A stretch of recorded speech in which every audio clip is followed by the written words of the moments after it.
അതായത് സ്റ്റോക്ക് മാർക്കറ്റിൽ ഇത്രയും അലകൾ അടുപ്പിച്ച ഇൻഫ്ലുവൻസേഴ്സിന് തന്നെ സെബി പണി വെച്ചിരിക്കുകയാണ്. സംഗതി നല്ല പരിപാടിയായിരുന്നു. ഇങ്ങനെ ഇരുന്ന് പോഡ്കാസ്റ്റിൽ ഇരുന്ന് ഡിസ്കസ് ചെയ്യാൻ എനിക്ക് വളരെ ഇഷ്ടമുള്ളൊരു കാര്യമായിരുന്നു. എൻ്റെ ലിങ്ക് ഉപയോഗിച്ച് അക്കൗണ്ട് ഓപ്പൺ ചെയ്യുന്ന ആൾക്കാർക്ക് ഫ്രീ ടിപ്പ് പ്രൊവൈഡ് ചെയ്യുകയാണെങ്കിൽ എനിക്ക് കിട്ടാൻ പോകുന്ന ബ്രോക്കറേജ് വെരി ഹ്യൂജ് ആയിരിക്കും. ഇത് വന്നാലും ഇവരൊക്കെ പറ്റിക്കപ്പെടാനുള്ള ആൾക്കാർ പറ്റിക്കപ്പെടും.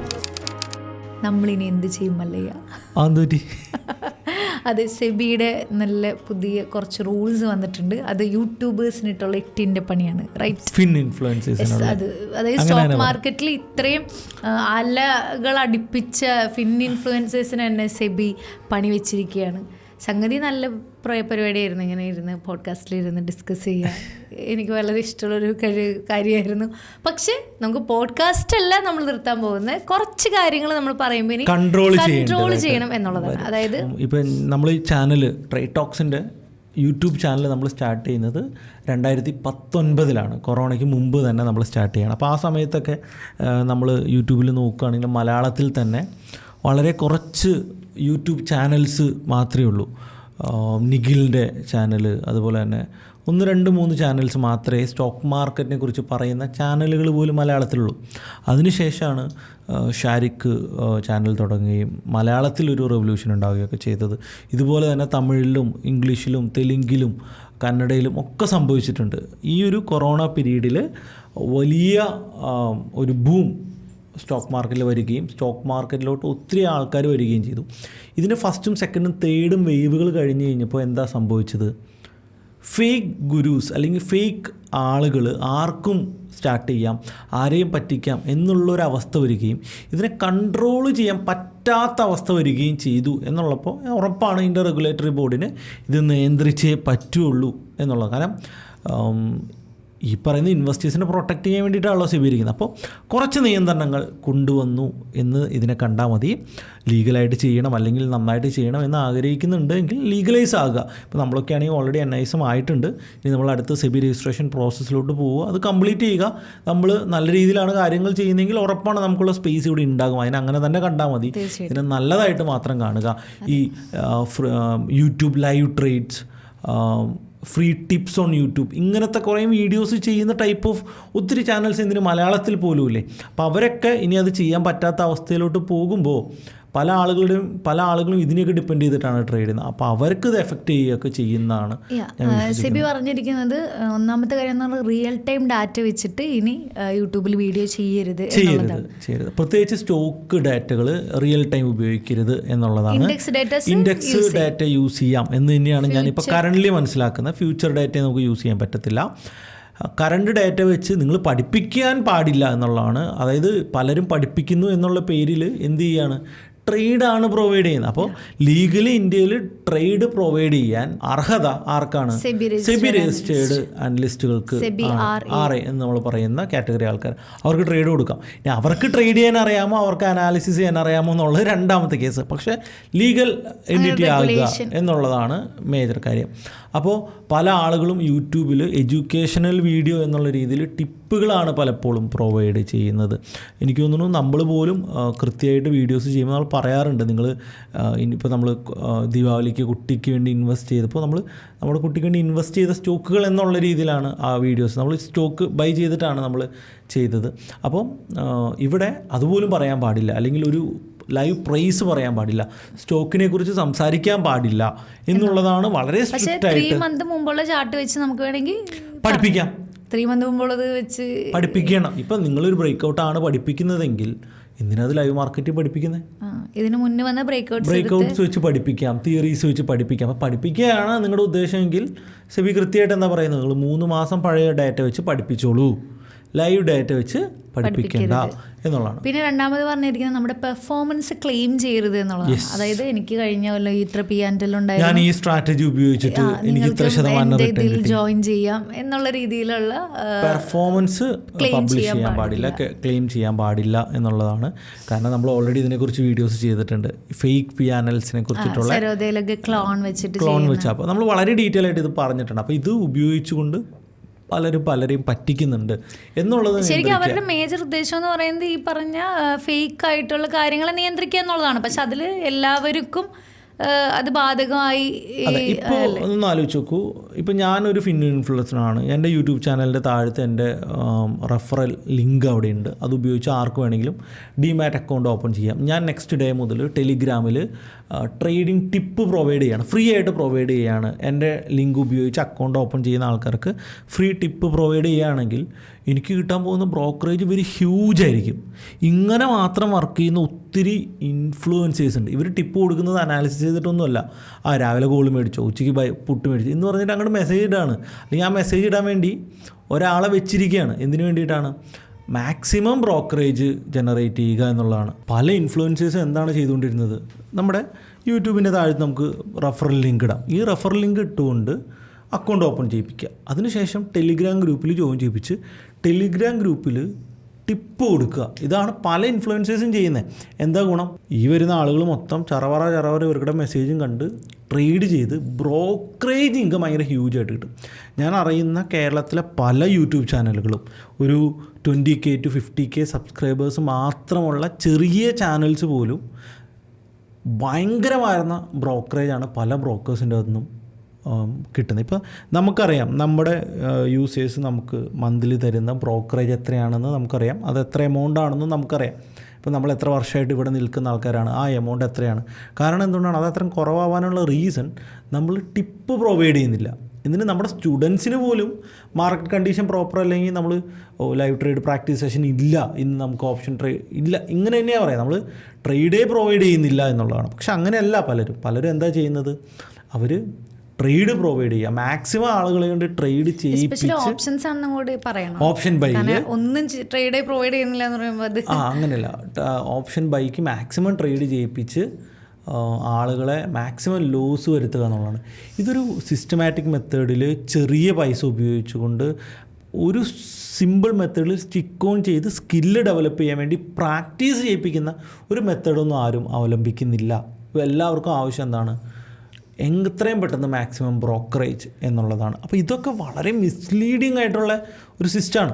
അപ്പോൾ ഇത് ഒഴിവാക്കി ഇതിനെ പിടിക്കാൻ വേണ്ടിയിട്ടാണ് ഈ നിയമങ്ങൾ ഏറ്റവും കൂടുതലായിട്ട് വന്നത്. അപ്പോൾ ഇൻഫ്ലുവൻസേഴ്സ് ലൈവ് ട്രേഡ് കൊടുക്കാൻ പറ്റത്തില്ല, ലൈവ് ഡാറ്റ വെച്ച് പ്രാക്ടീസ് ചെയ്യാൻ പറ്റത്തില്ല, സ്റ്റോക്ക് സജഷൻ പറ്റത്തില്ല, പ്രീവിയസ് ഹിസ്റ്ററി ഞാൻ കഴിഞ്ഞ 3 മാസം കൊണ്ട് ഈ സ്ട്രാറ്റജി ഉപയോഗിച്ച് ഇത്ര പ്രോഫിറ്റ് ഉണ്ടാക്കി എന്ന് പറഞ്ഞിട്ട് ക്ലെയിം ചെയ്യാനും പറ്റില്ല. ഇതാണ് 2 പ്രധാനപ്പെട്ട നിയമങ്ങൾ. 3ാമത്തെ നിയമം ബ്രോക്കേഴ്സിനും മറ്റ് ഏജൻസികൾക്കും ഉള്ളതാണ്. റഫറൽ ലിങ്കുകൾ ഉൾപ്പെടെയുള്ള കാര്യങ്ങളൊന്നും ഇൻഫ്ലുവൻസേഴ്സിന് കൊടുത്തുകൊണ്ട് അവരുമായിട്ടൊരു കോമ്പിനേഷനിൽ അവർക്ക് വർക്ക് ചെയ്യാൻ പറ്റില്ല. ബ്രോക്കേഴ്സിനാണെങ്കിലും ഈ സെബി രജിസ്റ്റേർഡ് ആയിട്ടുള്ള ഏതെങ്കിലും ഏജൻസികൾക്കൊക്കെ ആണെങ്കിലും എന്ത് ചെയ്യാൻ പറ്റില്ല, ഇങ്ങനെ വർക്ക് ചെയ്യാൻ പറ്റില്ല. ഇങ്ങനെ വർക്ക് ചെയ്താൽ അവരുടെ ലൈസൻസിങ്ങിനെയും ഒക്കെ പെനാൽറ്റി ഒക്കെ വരാനുള്ള വലിയ സാധ്യതയുണ്ട്. അതായത് ഈ ബ്രോക്കേഴ്സാണ് ഇൻഫ്ലുവൻസേഴ്സിനെ ഒരുപാട് ഇൻസ്പയർ ചെയ്യുന്നത്. നിങ്ങൾക്ക് ഇത്ര പൈസ മാർക്കറ്റിംഗ് അല്ലേ? അതെ. അതായത് അവർക്ക് മറ്റടുത്ത് സ്പെൻഡ് ചെയ്യുന്നതൊക്കെ കുറച്ച് കുറവ് മതി, ഇൻഫ്ലുവൻസേഴ്സിന് കൊടുത്താൽ മതി. കണ്ടന്റ് ക്രിയേറ്റ് ആയിക്കൊണ്ടിരിക്കുകയാണ്. ഇൻഫ്ലുവൻസേഴ്സ് കണ്ടന്റ് ക്രിയേറ്റ് ചെയ്ത് കൊടുക്കുന്നു, യൂസേഴ്സിന് കൊടുക്കുന്നു, ഇൻഫ്ലുവൻസേഴ്സിന് അതിൻ്റെ ഒരു പ്രോഫിറ്റ് ഷെയർ കൊടുക്കുന്നു. ആക്ച്വലി ഇത് ഇൻഡയറക്ട്ലി അല്ലെങ്കിൽ ഡയറക്റ്റ്ലി ഒരു വലിയ സ്കാമൊക്കെ പല സ്ഥലങ്ങളിലും നടക്കുന്നുണ്ടായിരുന്നു. അതിനെ ലീഗലൈസ് ചെയ്തു. ഉറപ്പായിട്ടും ലീഗലായിട്ട് മുന്നോട്ട് പോകാൻ പറ്റുന്ന ആളുകൾ ഇതിൻ്റെ അത് പിടിച്ചു നിൽക്കുക, അല്ലാത്ത ഫേക്ക് ആളുകൾ പുറന്തള്ളപ്പെടുകയും തന്നെ ചെയ്യും. ഇത്തരത്തിലുള്ളൊരു വലിയൊരു അപ്ഡേറ്റ് വന്നത് വളരെ നന്നായി എന്നുള്ളതാണ്. പല ആളുകളും ഇപ്പം നമ്മളൊക്കെ എന്തുകൊണ്ടാണ് ഇത്ര നാൾ സെബി രജിസ്ട്രേഷന് പോവാതിരുന്നത്? നമ്മൾ NISM എഴുതി കംപ്ലീറ്റ് ചെയ്തിട്ടും സെബി രജിസ്ട്രേഷന് പോവാതിരുന്നതിൻ്റെ പ്രധാന റീസൺ സെബിയുടെ വലിയ നിയന്ത്രണങ്ങളുടെ അണ്ടറിലോട്ട് വരണം എന്നോർത്തിട്ടാണ്. ഇനി ലീഗലൈസ് ആയേ മുന്നോട്ട് പോകാൻ പറ്റുള്ളൂ എങ്കിൽ ഉറപ്പായിട്ടും നമ്മൾ എന്ത് ചെയ്യും? സെബി രജിസ്ട്രേഷൻ. പക്ഷേ ഈ സെബി രജിസ്ട്രേഷൻ എടുത്ത അനലിസ്റ്റുകൾ പോലും ആളുകൾ മിസ്ലീഡ് ചെയ്യുന്ന രീതിയിലുള്ള കാര്യങ്ങൾ ഇവിടെ നടക്കുന്നുണ്ട് എന്നുള്ളതാണ്. അതായത് ഇല്ലീഗലായിട്ടുള്ള പല കാര്യങ്ങളും ഈ സെബി രജിസ്റ്റേർഡ് അനലിസ്റ്റുകൾ പ്രൊമോട്ട് ചെയ്യുന്നുണ്ട് എന്നുള്ളത്. അതാണ് അതിനേക്കാളും വലിയ രസം. ഞാൻ സെബി രജിസ്റ്റേർഡ് ആയിട്ടുള്ള അനലിസ്റ്റുകൾ ഫോറക്സ്, CFD ട്രേഡ്സ് ഭയങ്കരമായിട്ട് പ്രൊമോട്ട് ചെയ്യുന്ന കണ്ടിട്ടുണ്ട്. അതൊക്കെ ഫോറക്സിന് ടിപ്പ് പ്രൊവൈഡ് ചെയ്യുന്നത് ഞാൻ കണ്ടിട്ടുണ്ട് സെബി രജിസ്റ്റേർഡ്. അപ്പോൾ അത് അവർക്ക് ഉറപ്പായിട്ടും സെബിയുടെ കൺട്രോൾ അല്ലെങ്കിൽ പണി ഭാവിയിൽ കിട്ടുമായിരിക്കും എന്നാണ് ഞാൻ വിശ്വസിക്കുന്നത്. പക്ഷേ നമ്മൾ ഇപ്പോഴും ഞാൻ വിചാരിക്കുന്ന കാര്യമുണ്ട്. അതായത് നമ്മളിപ്പോൾ ചെറിയൊരു സ്റ്റോക്ക് പറഞ്ഞാൽ അല്ലെങ്കിൽ എന്തെങ്കിലും ഒരു ചെറിയ അനാലിസിസ് ചെയ്തു, ഇത് സെബി, അതായത് സെബി അങ്ങനെ നോക്കുകയാണെങ്കിൽ ഇവിടെ ഇന്ത്യയിലുള്ള എല്ലാ ഇൻഫ്ലുവൻസേഴ്സും സെബി എടുത്തുകൊണ്ട് പോകേണ്ടി വരില്ലേ? അല്ല, അത് ശരിയാണ്. നമ്മളിപ്പോൾ ചെയ്താൽ ഇപ്പോൾ സെബി നാളെ പ്രോബ്ലം ഒന്നും ഉണ്ടാവില്ല. പക്ഷെ നമ്മൾ ചെയ്യുന്ന ഇല്ലീഗൽ കാര്യമാണെന്നുള്ളൊരു തിരിച്ചറിവ് നമുക്ക് ഉണ്ടാകും. അതായത് എന്തെങ്കിലും നമ്മൾ പിടിച്ചു കഴിഞ്ഞാൽ ഇതൊക്കെ കുത്തിപ്പൊക്കി ഒരു പ്രോബ്ലം ഉണ്ടാകും. നമുക്ക് ലീഗലൈസ് ചെയ്ത് പോകണം എന്നുള്ളതാണ് നല്ലത്. ആക്ച്വലി അങ്ങനെ വരട്ടെ, എല്ലാവരും ആ ഒരു വഴി തിരഞ്ഞെടുക്കട്ടെ. അതായത് കുറച്ച് ഇപ്പം ഒരുപാട് ആളുകളുള്ളടത്ത് കുറച്ച് പേര് മാത്രം ജെന്യുവനായിട്ട് നിന്നാൽ പോലും ആ ഒരു ഫേക്ക് ആയിരിക്കും കുറച്ചും കൂടി പുകഴ്ത്തപ്പെടുക എന്നുള്ളതാണ്. സെബി രജിസ്ട്രേഷൻ ആയ ആളുകളിൽ നിന്ന് ടിപ്പ് എടുക്കുന്നു, അതുകൊണ്ട് ആരെങ്കിലും ട്രേഡ് ചെയ്ത് പ്രോഫിറ്റ് ആവും? ഓക്കെ, അതുകൊണ്ടും പ്രത്യേകിച്ച് പ്രോഫിറ്റബിൾ ആവില്ല. പക്ഷെ അതിൻ്റെ ലീഗൽ സൈഡ് എന്താണ്? അപ്പോൾ സെബി രജിസ്റ്റേർഡ് ആയിട്ടുള്ള അനലിസ്റ്റുമാർ കഴിഞ്ഞ 3 വർഷമായിട്ട് ടിപ്പ് കൊടുത്തിട്ടുണ്ടെങ്കിൽ അതിൻ്റെ കൃത്യമായിട്ടുള്ള റിപ്പോർട്ടുകൾ എത്ര സെബി രജിസ്റ്റേർഡ് അനലിസ്റ്റുമാരുണ്ട്? വളരെ കുറച്ചേ ഉള്ളൂ എന്നുള്ളതാണ്. ഞാൻ അവരെ കുറ്റം പറയുന്നതല്ല. ലീഗലാക്കുമ്പോൾ എല്ലാ രീതിയിലും ലീഗലാക്കുകയാണെങ്കിൽ കുറച്ചുകൂടി നല്ലതാവും എന്നുള്ളതാണ്. നമ്മളിപ്പോൾ സെബി രജിസ്ട്രേഷൻ കംപ്ലീറ്റ് ചെയ്താലും നമ്മളും ടിപ്പ് പ്രൊവൈഡ് ചെയ്യാൻ അപ്പോഴും നമ്മൾ ഉദ്ദേശിക്കുന്നില്ല. കാരണം നമ്മുടെ എയിം ടിപ്പ് പ്രൊവൈഡ് ചെയ്യുക അല്ലെങ്കിൽ ഇന്ന സ്റ്റോക്ക് വാങ്ങിക്കോ എന്ന് പറയുക എന്നുള്ളതല്ല. കറക്റ്റ് ഫിനാൻഷ്യൽ നോളജ് സ്പ്രെഡ് ചെയ്യുക എന്നുള്ളതാണ്. ഇപ്പോൾ നമ്മൾ ഈ വെക്കേഷനൊക്കെ നമ്മളൊരു പ്രോജക്റ്റ് നമ്മളിപ്പോൾ പ്ലാൻ ചെയ്യുന്നത് എന്താണെന്ന് വെച്ച് കഴിഞ്ഞാൽ ഒരു 10 വയസ്സ് മുതൽ 18 വയസ്സ് വരെയുള്ള കുട്ടികൾക്ക് വേണ്ടിയിട്ട് നമ്മൾ ബേസിക് ഫിനാൻഷ്യൽ വർക്ക്ഷോപ്സ് നമ്മൾ ചെയ്യാനായിട്ട് പ്ലാൻ ചെയ്യുന്നുണ്ട്.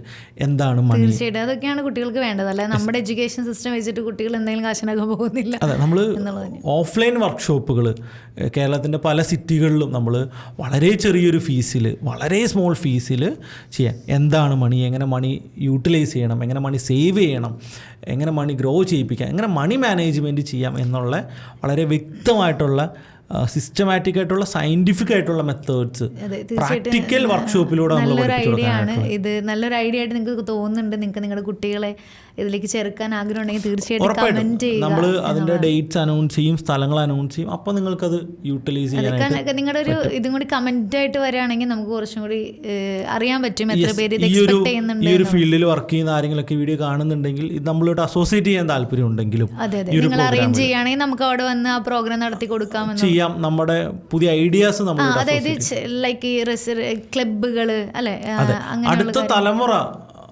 സ്കൂളിലൊന്നും പഠിപ്പിക്കാത്ത ഫിനാൻസ് കാര്യങ്ങൾ പഠിച്ച് വളരട്ടെ എന്നുള്ളതാണ്. അപ്പോൾ നമ്മൾ ബാക്ക് ടു നമ്മുടെ ടോപ്പിക്കിലോട്ട് വരികയാണെങ്കിൽ എന്തിനു വേണ്ടിയാണ് ഇത് ചെയ്തതെന്ന് ക്ലിയർ ആണ്. ഇനി ഇതിന് ഇമ്പാക്റ്റ് എന്താണ് എന്നുള്ളതാണ്. ഇനി ഇമ്പാക്റ്റ് എന്ന് പറയുന്നത് ലൈവ് ട്രേഡുകൾ ഭയങ്കരമായിട്ട് നിൽക്കും എന്നുള്ളതാണ് ഒന്നാമത്തെ ഇമ്പാക്റ്റ്. രണ്ടാമത്തെ ഇമ്പാക്റ്റ് പല ആളുകളും സെബി രജിസ്ട്രേഷന് വേണ്ടി ചെല്ലും എന്നുള്ളതാണ്. അപ്പോൾ അവർ കുറച്ചുകൂടി കൺട്രോൾഡ് ആക്കില്ല.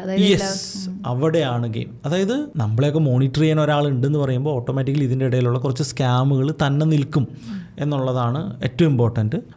അൾട്ടിമേറ്റ്ലി റിസർച്ച് ചെയ്ത് കഷ്ടപ്പെടുന്ന ഒരാൾക്ക് മാത്രമേ ഇവിടെ പ്രോഫിറ്റ് ഉണ്ടാക്കാൻ പറ്റുള്ളൂ. ഇപ്പോൾ സെബി രജിസ്റ്റേർഡ് അനലിസ്റ്റിൻ്റെ നിന്ന് ടിപ്പ് എടുത്ത് ഒരാൾ കാശുണ്ടാക്കുന്നൊന്നും ഞാൻ വിശ്വസിക്കുന്നില്ല. അതും സെബി സർട്ടിഫിക്കറ്റ് എടുക്കാൻ ഇത്ര വലിയ ബുദ്ധിമുട്ടുള്ള കാര്യമല്ല. NIS 15 പാസ്സാവുക, സെബി രജിസ്ട്രേഷൻ അപ്ലൈ ചെയ്യുക, സെബിയുടെ വെരിഫിക്കേഷൻ കംപ്ലീറ്റ് ചെയ്യുക, ഇത്രയൊക്കെ ഉള്ളൂ അതിൻ്റെ പ്രോസസ്സ്. അപ്പോൾ ഇപ്പോൾ അത് ഇത്ര ആൾക്കാർ ഒന്നിച്ച് അപ്ലൈ ചെയ്യുന്നതുകൊണ്ട് ഉറപ്പായിട്ടും അതിനെ കുറച്ചുകൂടിയും സിംപ്ലിഫൈ ചെയ്യാനുള്ള ഒരു സാധ്യത കൂടി വരാനുള്ള ചാൻസ് കൂടുതലൊക്കെ. അപ്പോൾ തീർച്ചയായിട്ടും അപ്പോൾ എനിക്ക് തോന്നുന്നു എല്ലാം എന്തെങ്കിലും നല്ലതിനായിട്ട് വരട്ടെ. എല്ലാ ഫീൽഡിലും ഇങ്ങനത്തെ കൺട്രോളുകൾ വരുന്നത് നല്ലതാണ്. പ്രത്യേകിച്ച് ഈ ഒരു റീസെൻ്റ്ലി നമ്മുടെ ജഡ്ജിനൊക്കെ 98 ലക്ഷം രൂപയൊക്കെ അതെ പുള്ളിയൊക്കെ പറ്റിച്ചു എന്ന് പറഞ്ഞാൽ എന്ത് സ്കാമാണ് നടക്കുന്നത്. ഇത് വന്നാലും ഇവരൊക്കെ പറ്റിക്കപ്പെടാനുള്ള ആൾക്കാർ പറ്റിക്കപ്പെടാനുള്ളവർ പറ്റിക്കപ്പെടുക അത്രേ ഉള്ളൂ. ഇൻഡസ്ട്രി ഗ്രോ ചെയ്യും, ഇൻഡസ്ട്രി കുറച്ചുകൂടിയും ഫിൽറ്റേർഡ് ആവും, നന്നാവും. പക്ഷെ എന്നിരുന്നാലും നമ്മൾ അലേർട്ട്, അതായത് യൂട്യൂബിലില്ലാത്ത എത്രയോ പേര് വിളിച്ചാണ് ഈ പറ്റിക്കുന്നത് അല്ലേ. യൂട്യൂബ് എന്ന് പറയുന്നത് അത്ര ഇൻഫ്ലുവൻസേഴ്സ് എന്ന് പറയുന്ന ഒരു കാറ്റഗറി മാത്രമാണ്. കുറേ സ്കാമേഴ്സ് ഉണ്ട്, അവരെയും കണ്ടുപിടിക്കണം. പിന്നെ അത് മാത്രമല്ല ഇപ്പോൾ ഫോണിൽ വിളിക്കുമ്പോൾ നിങ്ങളെ എന്താണ് പറയുമല്ലോ, ഇപ്പോൾ ഫിനാൻഷ്യൽ ടിപ്സ് തരുന്ന കോളുകളോ അനാവശ്യമോ വരികയാണെങ്കിൽ അങ്ങനത്തെ കാര്യങ്ങളൊക്കെ വന്നു തുടങ്ങി. ആളുകള് ബുദ്ധിപരമായിട്ട് ഡിസിഷൻസ് എടുക്കുക. അല്ല, ഇങ്ങനെ വലിയ വലിയ ആളുകൾ പറ്റിപ്പിന് ഇരയാവുമ്പോഴാണ് ഇങ്ങനെയുള്ള കാര്യങ്ങൾക്ക് കൂടുതൽ റിലവൻസ് ഉണ്ടാവുന്നത് എന്നുള്ളതാണ്. നമ്മുടെ അപ്ഡേറ്റ്സ് നമ്മൾ എത്രയും താമസിക്കാതെ തന്നെ നമുക്ക്. അല്ല, ഞാൻ ആലോചിക്കാം, ഞാൻ എൻ്റെ ചാനലിൽ ChatGPT വീഡിയോ ചെയ്തപ്പോൾ ഞാൻ പറഞ്ഞു നമ്മളിപ്പോൾ ഫിൻ ഇൻഫ്ലുവൻസിന്റെ ആവശ്യമൊന്നുമില്ല, നിങ്ങൾക്ക് തന്നെ നോക്കി ചെയ്യാം എന്ന് പറഞ്ഞു.